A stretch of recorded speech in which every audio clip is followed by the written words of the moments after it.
Students with autism often find changes in their environment or daily routine difficult to manage. A change in class schedule, in a teacher's instructions, or peer interactions can cause stress to build. What frequently results is a student who's already anxious becoming even more anxious. He'll start to fidget. He'll start to rock. He'll start to look around, and then he'll start to move. He might even get up out of his chair. He starts tensing up and stressing and having tics. If unrecognized, these escalating stressors can lead to sudden and challenging behaviors. The most severe forms are commonly called meltdowns. Meltdowns can be unbelievable, right? They can be about as violent as you can imagine from an individual who is just not violent. Okay, stop it! Stop it! You're not allowed to do that, teacher! He's using his phone and... Here's the kid sitting at his desk, doing his work, and you walk over and you straighten his pencil on his desk, and that's it. He jumps up, he throws his desk, he may start hitting himself. It can range from that severe to screaming. At school, a meltdown could look like banging on a desk. It could look like screaming at a teacher. It can look like a really weird face. He was yelling. It took 2 adults to help him get out of the classroom and go to the vice principal's office and try to get him to calm down.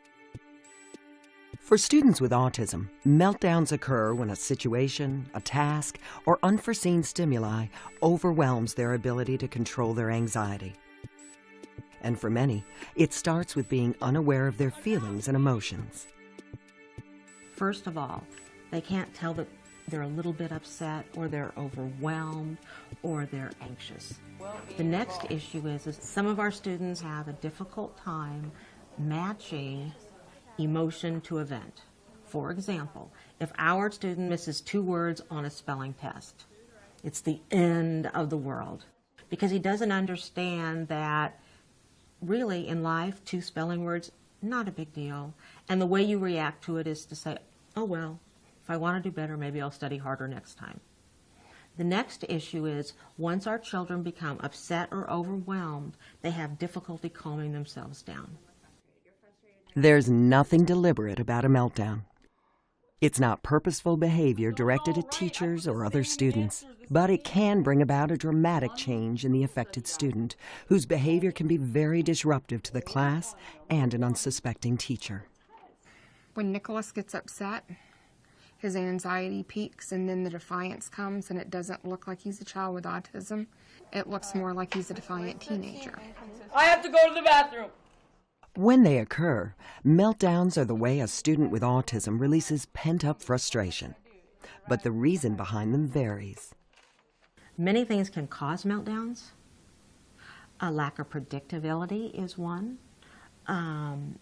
Participation in social situations where the child does not understand what he should do.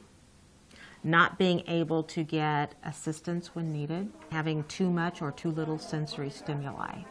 It tends to be triggered when a student can't grasp a concept or they're frustrated with something that we're talking about in class that they just don't seem to get. If you're asking a student to do something that they don't want to do, that can also trigger it. I mean, each student is going to be different, and each meltdown situation is going to be created by different circumstances. So, when there's a meltdown or if there's a meltdown, I would say that you need to maintain your calm because you getting agitated does not help the situation at all. While students with autism may not sense them coming on, meltdowns rarely happen without warning. It's up to the teacher to see the signs. Typically, meltdowns occur in 3 stages of varying lengths. The rumbling stage, the rage or meltdown stage, and the recovery stage. In the rumbling stage, a student begins to exhibit behaviors that are out of the ordinary. These behaviors may appear minor, but they're often telltale signs.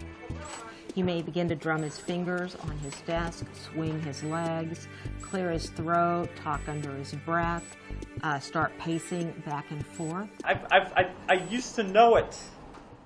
They might talk louder than they normally do. So what you're looking for in the rumbling stage are either these overt physiological changes where they're sweating, they're flushed, or these more behavioral changes that are different from what they normally are. In addition, a student's behavior may become more overt in the rumbling stage, like withdrawing from others or threatening classmates verbally or physically. For teachers, the keys are to know your student, be alert, and prepared. That way, you'll be ready to respond when something isn't right. If I sense that students with autism are under stress, I allow as much latitude as they need. I'll give whatever they need to kind of get them to come back down to their comfort zone. Some kids need to just get up and walk. They need to move. And if that's what they need to do just to kind of detox from the situations, so to speak, then do it. The most important thing that teachers need to know are what are the warning signs. They're there. They really are. Once the teacher sees signs of a coming meltdown, it's vital that he or she promptly intervenes, but in a way that doesn't intensify the situation. Teachers can use distraction or calming techniques to help the student regain control before the onset of a full-fledged meltdown. I think what's hugely important is to have a process in place where you as a teacher know what this child needs. You know the signs if there's a problem, and you know the resources that you then have to use to incorporate into your routine. One intervention strategy teachers use effectively is called Antiseptic Bouncing, which involves separating the student from a stressful environment in a seamless and inconspicuous way. He is picking on his eyebrows. That is the signal. You go to him and say, Mr. Johnson needs a box of Kleenex. Please take it to him. Now, Mr. Johnson doesn't need the box of Kleenex, but he knows on occasion a box of Kleenex will arrive. We want him to get a drink of water, go to the bathroom, say hello to the school secretary, peek into a couple of classrooms. He then delivers the Kleenex and then makes his way back to his classroom. During that time away from the classroom, he's been distracted and he is calmed. Another proven intervention is sending a student to a home base, sometimes called a cool zone.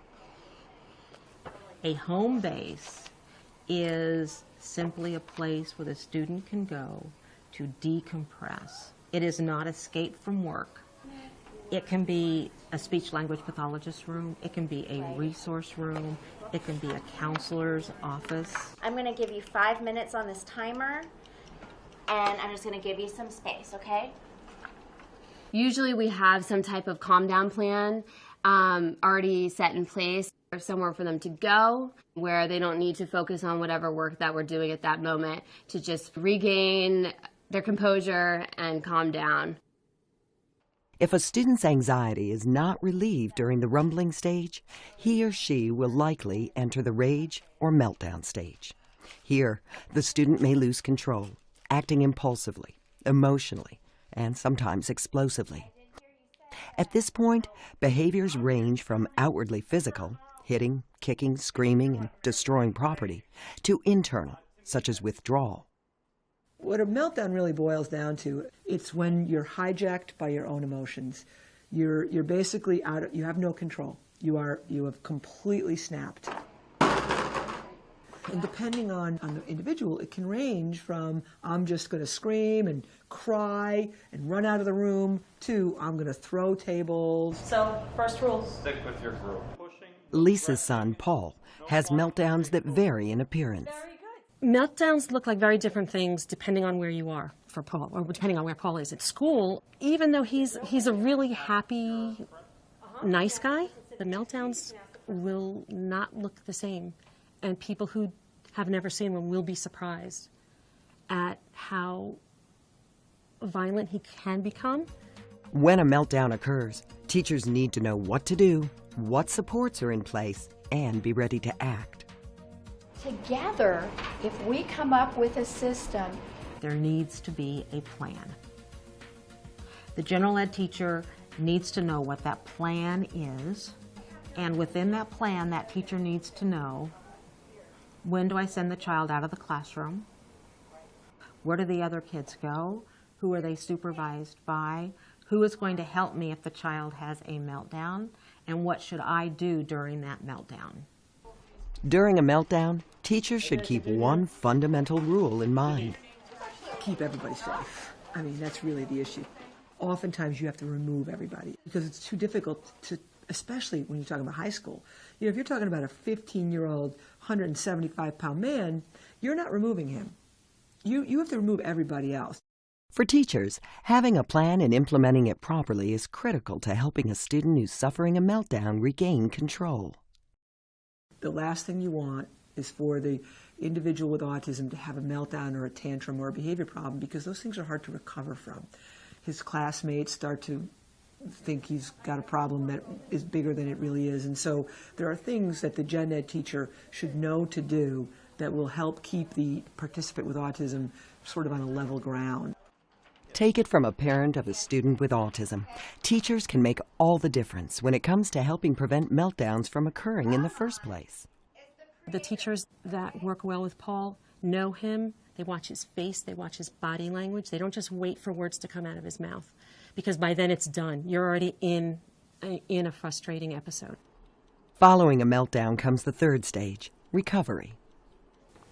The recovery stage means simply that the behaviors exhibited during rage are no longer occurring, but the child is not ready to learn new material. He is still fragile, and if predictability in routine does not occur, he may melt down again. There's no on-off switch with meltdowns. Once in the recovery stage, students often need help easing back into their routine. Teachers can help by directing them to highly motivating tasks that they can accomplish, such as an activity related to a special interest or that plays on a particular strength. Afterwards, the teacher should investigate the cause of the meltdown in order to develop a strategy to avoid future episodes. There will come a time after the child is recovered where you, in essence, go through this and say, okay, what did we learn from this? How could we have avoided this? Did you feel this coming on? We call it a social autopsy. You want to go back and say, where did we make the mistakes, right? What did we do wrong? We, not just you, not the person with autism, but me as well, that could have prevented this. One way to reduce the possibility of meltdowns is to maintain open lines of communication with parents. The formula is really simple. The teacher and I have to talk a lot. They get to know Paul through me, and I get to know what's expected of him through the teacher, because there are always different expectations in each classroom. And the teacher sees Paul and calls me up and asks some questions. I saw Paul doing this the other day in class. What does that mean? Oh, that's not good. That means that he's really nervous about something. Try this, this, or this. We go over how he's rule-oriented, how he thrives with structure, things, different procedures that worked in the past. Develop a relationship with the parent. Develop a dialogue. I mean, the goal of any teacher is the success of the student, period. End of sentence. Doesn't matter who the child is. And that's what the parent's goal is. They want what's best for their child. If you want that child to succeed, if you build a partnership, the child will be successful. Okay, so go that way. If there's a certain student that tends to have meltdowns, and we know it either coming into the school year or we find out shortly on, we do tend to have meetings with parents to talk about what strategies have worked for their children. A lot of teachers don't want you to feel bad because your child has behaviors in school. Tell me everything so that I know how to help you as a teacher and you know how to help my son. Given the nature of autism, students on the spectrum are not necessarily intuitive learners. They need explicit instruction in order to learn how to understand their feelings, manage their behaviors, and ultimately prevent meltdowns. They need direct instruction on all of those facets of recognizing behaviors in self and how to incorporate strategies. And we typically do that by behavior, and we will teach our kids that, you know, when you begin to swing your leg, that means that you are overwhelmed. And when you are overwhelmed, here's a strategy that you can use. While some older students may have already developed healthy coping skills by the time they enter your classroom, it's important for you to continue building on those strengths as part of a proactive approach to managing behavior. People on the spectrum, by the time they get to high school, both hopefully have been taught some self-awareness. They also know their own warning signs. So, the two most important things are proactively implement the proactive plan and know the warning signs so that if the child, the teenager, needs to get out of the environment, let them out. For teachers, an effective way to address challenging behaviors considers the individual student in the context of the classroom. I think knowing the student, knowing his strengths, knowing his areas where he's got the most difficulties, and then proactively addressing that will result in the best outcome. Have a great weekend. This segment presents what could go wrong in the classroom and how to productively deal with a student's challenging behaviors. The next segment, effective use of teacher supports, will bring it all together and describe how parents, teachers, and school administrators can create optimal learning environments for students with autism.